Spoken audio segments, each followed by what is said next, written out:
Labor Day weekend. My family and I are going up to the camp, but while we're also relaxing, while my family is relaxing, I'm taking notes on the situation and what went wrong, what went right, and ways to improve.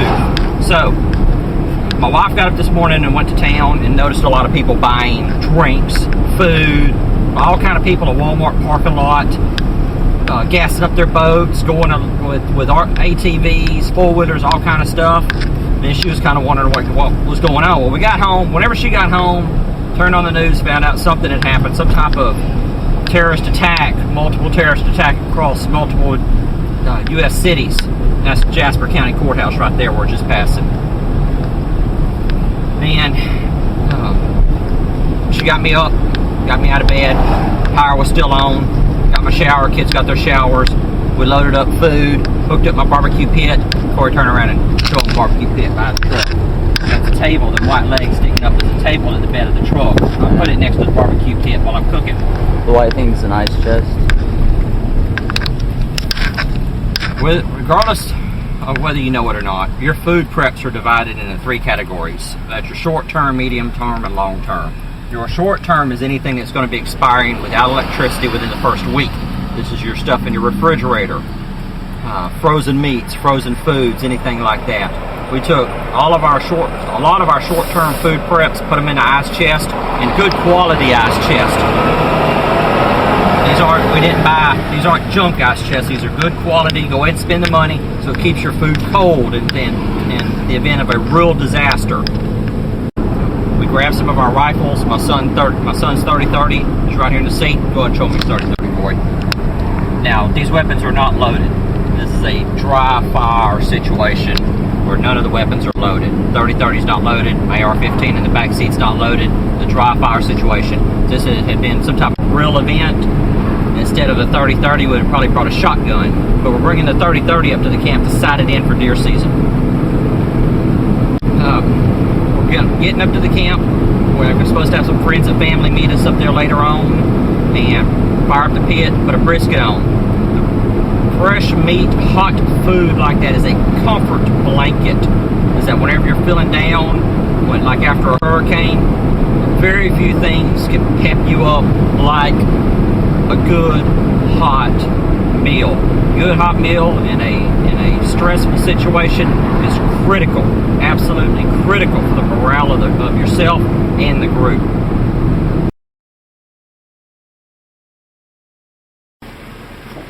We are here at the camp. There's my daughter and wife. One of the first things I'm concerned about is the morale of the group. So that's why we're going to fire the pit up, get some food going. Spider. That's a banana spider. A golden orb weaver. They're usually out in the woods. I wonder what he's doing here. Anyway, this is one of the problems with maintaining supplies at a remote location. Is that sometimes you forget how much you have. This used to be full of firewood, say 4 foot tall, all the way across. And we kept using and using and using out of it until we've almost depleted our firewood supply. So I'm going to have to make it a priority to get some more wood from my barbecue pit. We got the wood from the shed. We got just enough to cook for today. Got some good sized chunks of wood. What we have here is a brisket. I'll show this to y'all later. We started seasoning this 2 days ago. It's been in the refrigerator. I'm going to put it in here in the pit. And right now it's 9:30. I'm hoping to have the brisket ready to go for this evening, for this tonight's dinner. But we'll have stuff like chicken, sausage, and we've got some pork chops. Besides the brisket, we've got all kind of stuff in there. Tea, chicken, pork chops, deer sausage, Zumo sausage, potato salad, just all kind of stuff.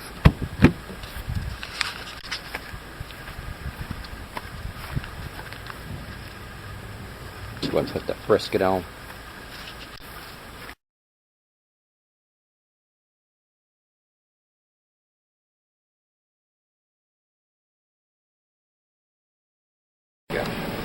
Last time I used this royal barbecue up at the camp, people had posted comments that I needed to prime the filters first, which is something I did not do because I wanted to see if they would work without priming. the next question is how do you prime them without safe drinking water? So what I've got here is a bottle of water. I'll take my knife and drill a hole in the lid. And from there, included with the Berkey is this rubber like washer thing.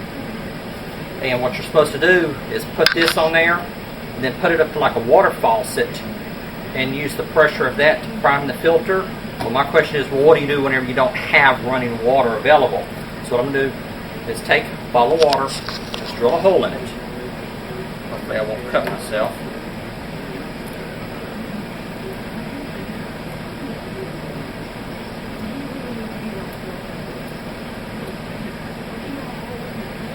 Okay. Alrighty. See how this is going to work.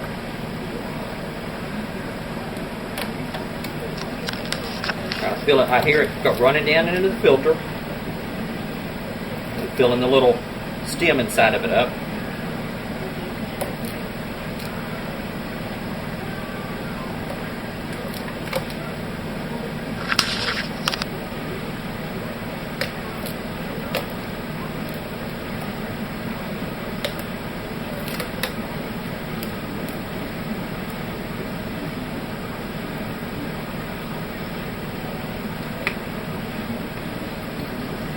It's almost full, the stem's almost full.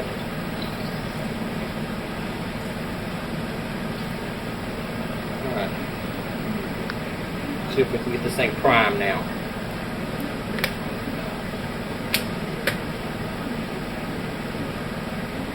What you're supposed to do is use a water faucet.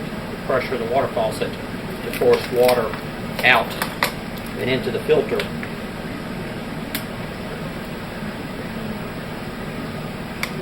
There it is. It's starting to bead up on the outside of the filter. Right there.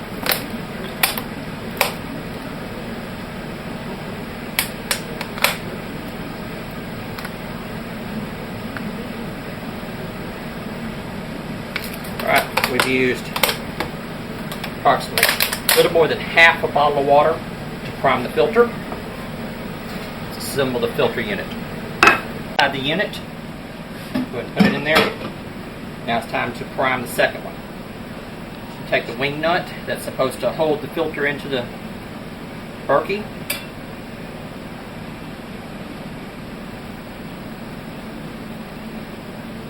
Put it down there a little bit. Put the rubber washer on. Recessing the pipe so it's about 1/8 of an inch down into the water, into the washer, not the water.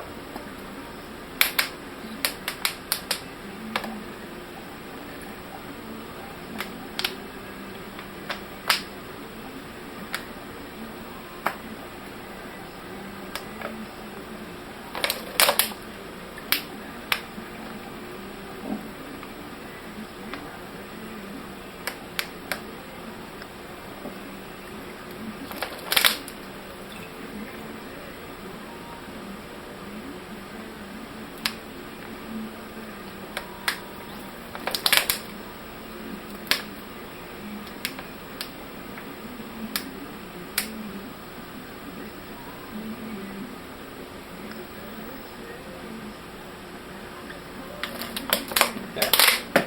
Hang on. Ready? Yes, go. Okay. Why don't you just use the lid off the other one? It'd be a lot easier. Because I didn't think about it. Alright, there we go. We're squirting an angle, but no big deal. And there, it's already starting to drip. Water's bubbling on the outside of the filter. Okay, I can see that.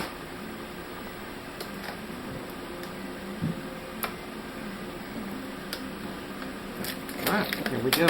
Filters are primed. And I'm thinking that I could put a teaspoon or so of bleach into the filter, and in case there was any contaminants on my hand or on my pocket knife. Is that what the filters are for? Yeah, but I'm touching the end spigot, the end spout, where the water's going to be coming out. So if I had any contaminants on my hand, then it's going to be transferred into the water. Corey, you want to do something? No. Get a bucket or something. Go down to the creek and get a thing of water. Hang on just a minute. We'll get a gallon jug or something. Filter, light filter goes on there. Insert it into the unit.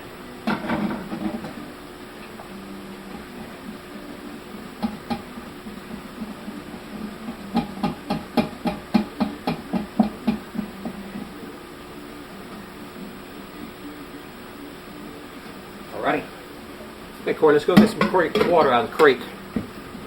Put it in here. Out of the creek. Natural. Yeah, Corey and I are about to go down to the creek, but let's stop and check on this. We got some chicken going on, and some pork chops. The pork chops are still frozen whenever I put them on. Got the chicken going, and there's the brisket. I guess everything's been on for close to 2 hours now. Alright, Corey, let's get that water out of the creek. Okay.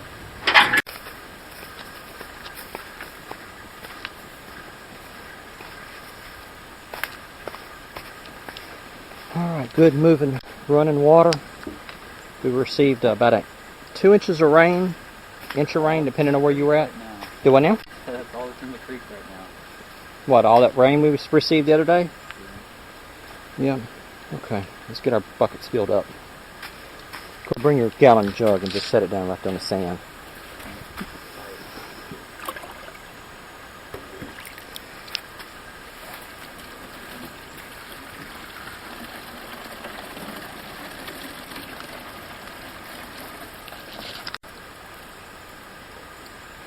Alright, Corey, there's your gallon. Go ahead and bring that, go pour it in the top reservoir of the filter. Go ahead and fill up my pitcher here. Let's go. Going with me? Yeah. Don't pour them on top of the filters, pour them to the side of the filter.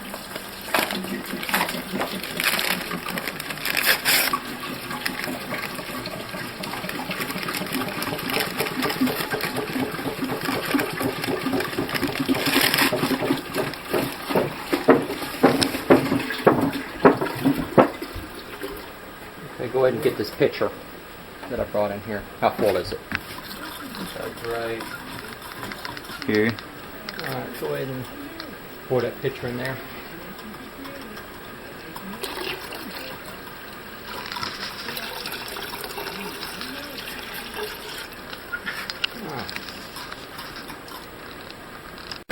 The gallon and pitcher brought it up to about half full or so. And instead of 15 minutes like it did last time, I already hear it dripping water. Hey, somebody's here.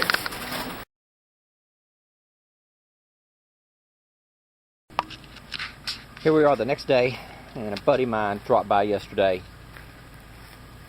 Came in to visit with us for a little while. Dropped off 5 cases of MREs.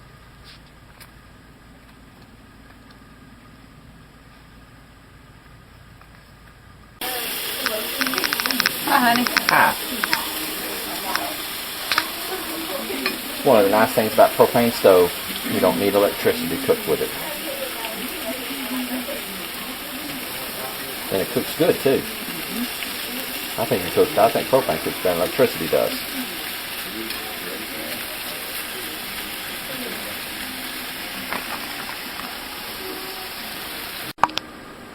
We've been up here this is our second day. And the Berkey filter with 2 filter units just has not produced enough water for the whole family unit. Hang on, let me get the chips out of the way. There we go. So what I'm going to have to do is I'm going to have to get 4 filters. This unit here is set up for 4 filters. I've only got 2 in it right now, so I'm going to have to invest into 2 more filters. This is the second time I've used this filter and creek water. One time I did not purge the filters. The second time I did purge the filters. I personally have not noticed any difference in the flow rate between purging and non-purging. Some people say that if you purge them, the flow rate will be better. But I just didn't see it. Using a bottle of water to purge the filters, I have not seen any significant difference in flow between purging and non-purging. It is Sunday evening at 5:20 p.m. Central Time. Hang on, let me take my lanyard off. It makes a rattling sound. I'm going to handle this camera. Alright, there. A couple of things that we learned during this little 2-day practice. Morale. Group morale. Keeping your group in a good mood. Keeping their spirits up. Food and fire are two of the best ways of keeping your group's morale up. Having a campfire outside. Having a grill going. Having a barbecue pit going. Having some type of fire. Fire is a primitive comfort. It just soothes and it calms people. It creates a centerpiece. Like last night we had a campfire going and we were out there sitting around the campfire talking, just relaxing, having a good time. Creates a centerpiece for people to gather around and talk and just relax. That the fire provides that defense of the creatures of the night, the demons and the wolves and whatever else is out there. It creates that barrier between us and the unknown. It gives us a way to cook, gives us a way to boil our water, so on. Next thing. Giving people a place to sleep. Just a simple thing that, alright, that couch is your bed. As long as you're here, that is your bed. And for children, this has a profound effect, a comfort effect of saying, okay, that is my bed, and nobody's going to take that away from me. I have a little place of my own. I have that, it's a little place that I have to rest my head. That one little mindset, that one little thing, that is my bed. That is my place to sleep, whether it's a couch, a cot, an air mattress. Okay, well, the night's over. The night's over. It's time to roll up your air mattress, but we're going to roll it back out tomorrow morning, and that's going to be your place to sleep. And the kids say, okay. And whenever we got to the camp, went ahead and fired up my barbecue pit. Started cooking. Put on a big chunk of meat, brisket. Let it cook for like 9 hours or so. We put it on like at 9:45, somewhere in there before 10 o'clock, and we took it off at 6 o'clock. So 8 hours is a little short for cook time on a brisket, but it was getting late in the evening. I want to go ahead and finish it up. It's that layer. I like to have those big chunks of meat to be able to layer cooking. Is that whenever I fire up my grill, is that I can put on a big chunk of meat, let it cook all day. People walk over there, well, what are you cooking?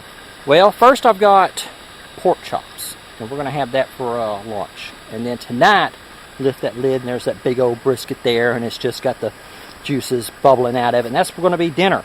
And we've got some beans, and we've got some sausage, and we've got some bread, and that food provides that comfort zone. And that now, not only do they have a place to sleep, they've got something to eat.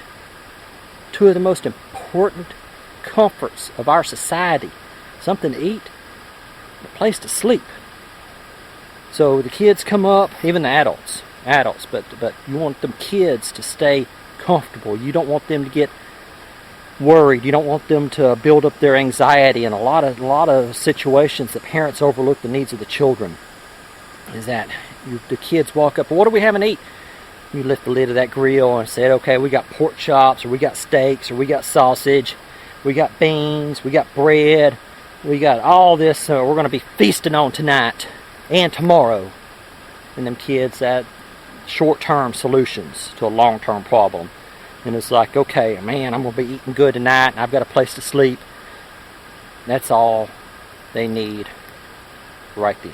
Yeah, they may be thinking about tomorrow, but to keep the morale of your group up, provide solutions where they can see it. And we're going to be cooking some stuff tonight. No, go ahead and show them. It's like, even if you have to pull out the frozen stuff out of the ice chest, say, okay, well, this is what we're going to be cooking tonight. Man, don't that look good? And we're going to be putting it on the grill just a little bit. It gives them something to see. Gives them something to look at. It's my cousin's stand for his deer feeder. No, it's not a hanging noose or anything. He hung a deer feeder up from there. We've got some red oaks through here, and I think there's a live oak right over there. And the acorns fall down in here during the fall. Let's see, I'm counting 1, 2, 3, 4, 5, 6, 7 big oak trees, 7, 8, 9 big oak trees through here. And I'm planning on putting like a on-demand feeder where I can just, we threw some watermelon rinds out here yesterday. Whatever wants them can have them. I'm planning on planting another oak tree right here, just a few feet from that watermelon rind. And what it is, I want it in line with that deer stand over there, or that box stand. And right here in front of this big red oak tree, so that they kind of overlap. Give the squirrels a place where they can jump from tree to tree. I'll probably plant another one right there in that corner. So in 10 or 15 years, whenever those trees get grown or start producing acorns, that this will be just a big deer magnet and hog magnet in this little cove for the deer and the hogs to come in here.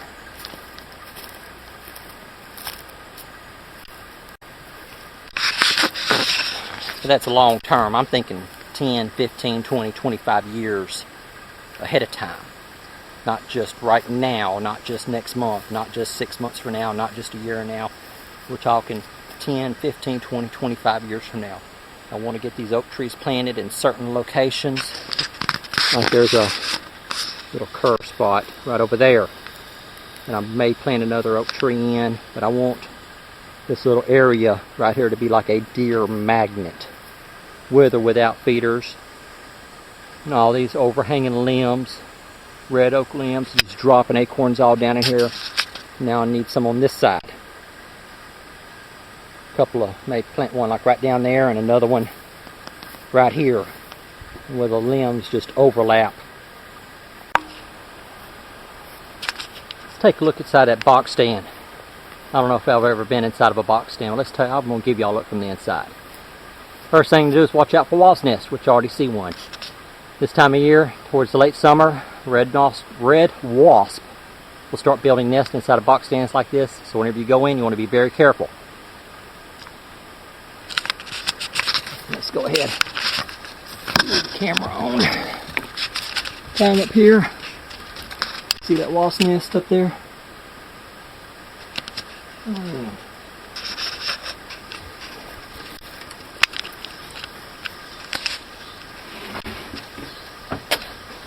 Look over the door. Alright, no wasp nest.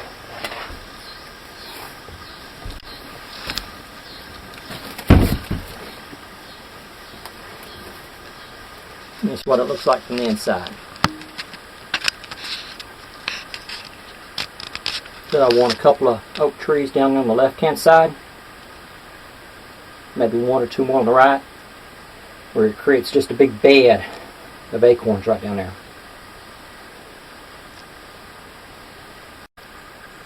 And acorns are falling all down inside this area. So if some type of situation happens, I can sit up there in that deer stand and get me a hog or deer or whatever else that I want.